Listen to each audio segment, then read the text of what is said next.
Reporters are entitled to their opinions. Veteran journalists have insights that they should share with the public in an op-ed piece or an article clearly labeled analysis.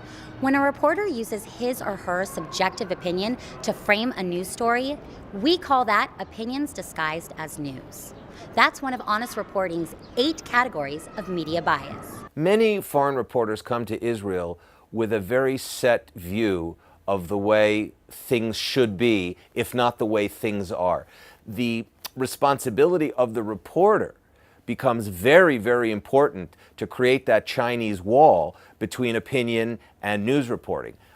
It's a very difficult challenge for foreign news outlets to maintain objectivity or at least fairness when reporting the Israel story. And in most cases, in my experience, reporting bleeds into personal opinion in almost every single case, because even in the reporting, you choose who your sources are. You choose how you present issues, whether it's Jerusalem and whether you call it the illegally occupied West Bank, which, by the way, is completely incorrect in terms of Israel's rights in the conflict. But if one news outlet does it, and it's frequently copied by other news outlets, and a lot of times that reflects the very opinion of the writer that is writing the story.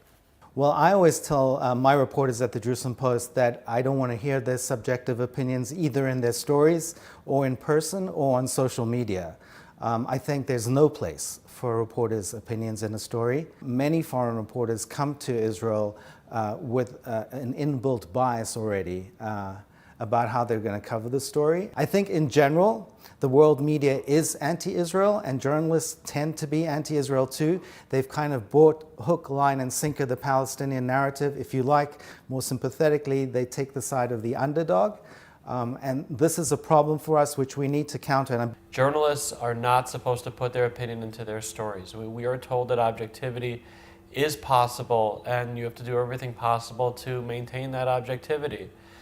Sometimes it's not easy, but the whole goal of the foreign press, the reason why they send people here for a couple years or a couple months rather than relying on Israel-based reporters, is because they're supposed to come here with fresh eyes and not have opinions, and it's supposed to make the journalism more objective. That's the whole point. I remember the editor of the Christian Science Monitor came to Northwestern to meet with the students who were interested in working abroad.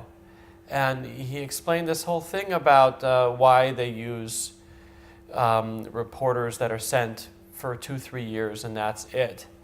And I remember thinking that's just not going to work. You know, people are going to have opinions whether they live there or whether they don't. I would rather rely on people who do live there and understand the depth of a conflict, who know the language, rather than somebody who just gets there and takes time to get his feet wet. I think there is no such thing as a neutral or unbiased person. All people have opinions, even people who pay no attention to politics.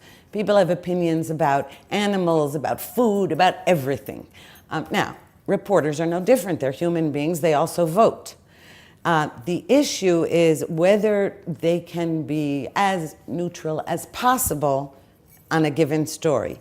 And that often has to do with stories assigned to reporters by editors, and the editors themselves choose stories also based on some kind of bias. But let's assume the reporter came to me and said, I have this story and I want to call it Why Israel Doesn't Care About Peace. I'd say, great, we're putting it in the opinion section.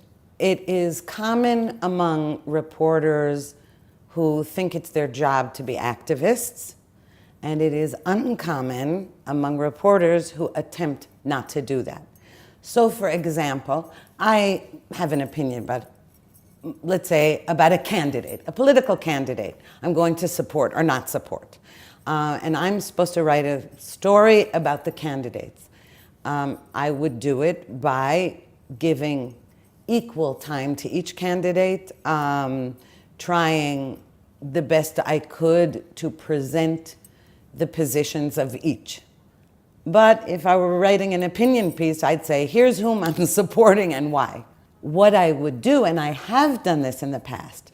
I remember a case in particular, a reporter who had very different views from mine, and he was writing a feature story.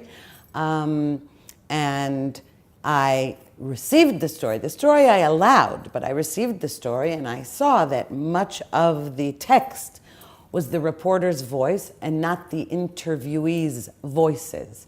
And I called him and I said, we're not interested in what you have to say. You are the omniscient person in the background here. This is not an opinion piece. Reporters are certainly entitled to any opinion they wish, but when they're presenting hard news, they're not free to include their subjective opinion in an objective package of information that they're communicating to the end news consumer. Opinion disguised as news is a particularly troublesome form of bias because we as the news consumers may not often be able to distinguish what the journalists felt they saw and what actually happened on that day. All the more important for those that really care about Middle East coverage and accuracy in reporting is to recognize the many ways in which bias can occur. That's why we've created Red Lines, Honest Reporting's Guide to Media Bias. Read it today, get empowered, and get involved.